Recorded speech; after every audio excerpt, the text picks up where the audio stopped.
Check it. It's a stick up. Oh, fellas, come on in.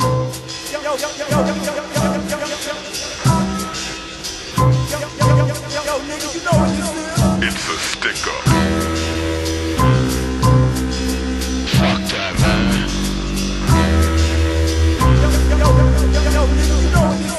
It's a stick up.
Street Fighter 2, man, that takes me back. I remember every Friday night my parents used to take me to the local pizzeria, and, we would go there, to have pizza, but really, I went there to play video games. Well, I remember one Friday night in particular, I saw something I'd never seen before.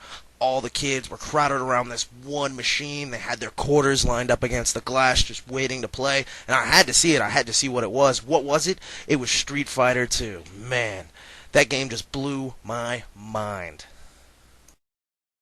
Well, my love of arcade games started when I was about 3 years old. What was the first game I ever played?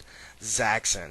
Yeah, Zaxxon. I wasn't even tall enough to reach the buttons. I had to stand on a stool.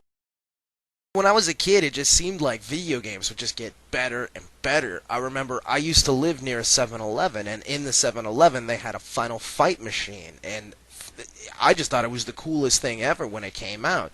Well, then shortly thereafter, the Teenage Mutant Ninja Turtle arcade game came out.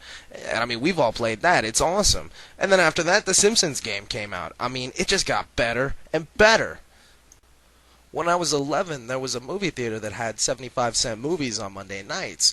And along with that, they had a fully stocked arcade up front, which was where I got to hone my skills on games like Mortal Kombat and even classics like Pole Position. When I was 14, I moved near a bowling alley. Now that bowling alley, it also had a fully stocked arcade. But the game started to get a little more expensive. That was where I got to play Marvel vs. Capcom for the first time. And it was where I got to play Time Crisis. But Time Crisis was $1 to play.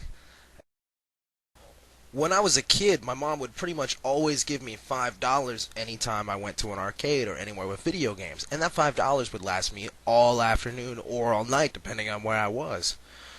Well, video games have gotten a lot more expensive. Nowadays, most of them cost $1. I've even seen video games that cost $2 or $3.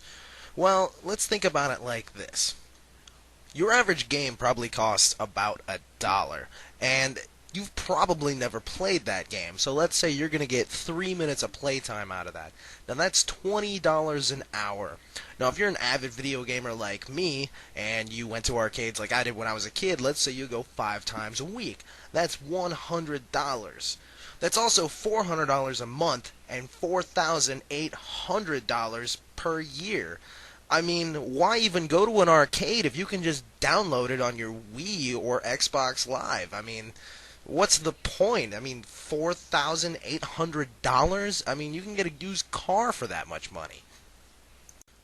What's really sad is there's a whole generation of kids now that have no clue what arcades were really even ever about. And I mean, like, you can't tell them. I mean, you can't explain it to them. They just missed out. So what is supposed to bring arcades back from the dead? Well, a lot of people are banking on the fact that it's Street Fighter 4. Yeah, well, I mean, I'm excited about it, but I know already there's going to be at least a billion kids that are going to be way better than I am at it, and it's going to cost me tons of money just to play the thing for an hour, and I know I'm just going to buy it for Xbox. I mean, why wouldn't I? As far as I'm concerned, arcades committed suicide, and they died long ago.